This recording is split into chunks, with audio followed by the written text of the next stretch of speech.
From afar, this might look like an uneventful approach to a landing. On closer inspection though, you'll see the aircraft crab pretty heavily to the right and the wind rocking it around. One quick look at the windsock will tell you that this is a crosswind landing, and it was a tough one too. That's me in there, by the way, and I wanted to share this and debrief it with you. Welcome back to LewDix Aviation. Here we go. We're turning into the pattern. We're going to have to crab a little bit because it's pushy. Oh, it's heftily pushy as well. Look great.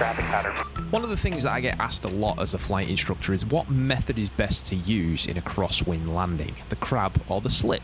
Truth is, either is the best, and it just depends on which one you're more comfortable with. I'm more of a slip kind of guy myself, but today I found myself employing both of those methods during the approach and landing to make this successful. All on and off, Sky 734 Mike Golf, turning left base, runway 27, full stop, all on and off. Wow, this is squirrely, man. For reference, there's no weather reporting at this private air park, and it's early morning around 7:30 with no other nearby station reporting bad winds. But during this approach, watch how much the wind affects the aircraft. High-wing aircraft struggle a lot more with the crosswind because the wind gets underneath the wing and pushes it up, which is just another reason that the Cessna is badly designed. But I wouldn't want to upset the Cessna fanboys and girls. Just get it! Hold on! Do you know what that thing could do to you? Yeah. It'll grind your bones for its bread. Yes. Well, actually... So let's just focus on the task at hand. Checking out final. Because you never know. You never know, all on the north. Uncontrolled, private airstrip. You never know who's coming. One way to make any landing successful is airspeed control.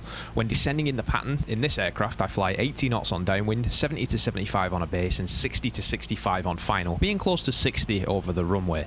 Sloppy airspeed control will lead to a sloppy landing. I'm highlighting this because even with the crosswind on my mind, I'm still flying the aircraft as I normally would. That's important. It would be really easy to let it mess with your mind, but always remember that you are in control. All on and off, Sky 734 Mike Golf, turning final 27, full stop, all on and off.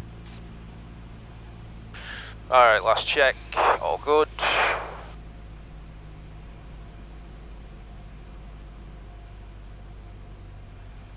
Well, here we go. 30 degrees flaps. Squirrely. Alright, remember a go around is always an option.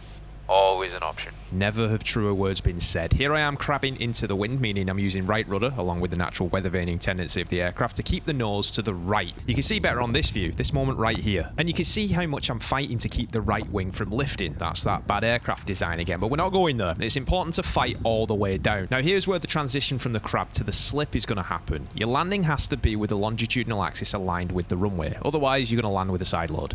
This transition requires me to dip the right wing into the wind and use opposite rudder to align the nose with the center line. Sounds tough. It is, and it's a weird feeling at first, but it's so important to master this even before soloing an aircraft.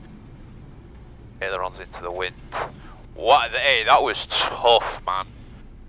That was tough. Some of you might be watching this and thinking, wow, LewDix really knows what he's doing. What a landing. He is an aviation god. Bow down to his greatness. And that's all the time we've got for today's... That's all for... No, I'm just kidding. Let's debrief because there were a couple of things that I wasn't happy with. Firstly, though, let's talk about what was good. The transition from the crab to the slip was smooth. I landed on center line and the touchdown was a smooth one.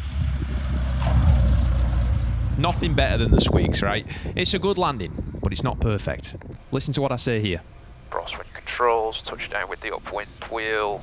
That's key in a crosswind landing. The upwind wheel should touch down first, followed by the other main and then the nose. And this is where my gripe comes in for this particular landing. And maybe I'm being too hard on myself, you can let me know in the comments, but looking from this view, I feel as though my dip to the right could have been stronger. And even though I do touch down on the right wheel first, I kind of simultaneously drop the other main gear and nose gear to the ground at the same time. There's something to be said for flaring a little bit more too, but this was enough for this particular landing, so I'm not going to harp on myself too much for that. But hey, nice landing. On closer inspection, it wasn't perfect, and I hope this debrief video has helped you, especially if you're working on crosswind landings now. I always tell my students that they'll be working on landings for the rest of their career because there's so many variables that are constantly changing. But I hope this has shown a little bit of how a pilot and flight instructor brain works, never really satisfied and always trying to be better. I think it's a crucial mindset to making yourself for airports and airspace safer. If you've enjoyed the video, please consider leaving a like and subscribing to my channel to see more entertaining aviation content. I've got some big things coming up that you don't want to miss, so stay tuned. If you're interested too, I've got a second channel. That might be a surprise to you.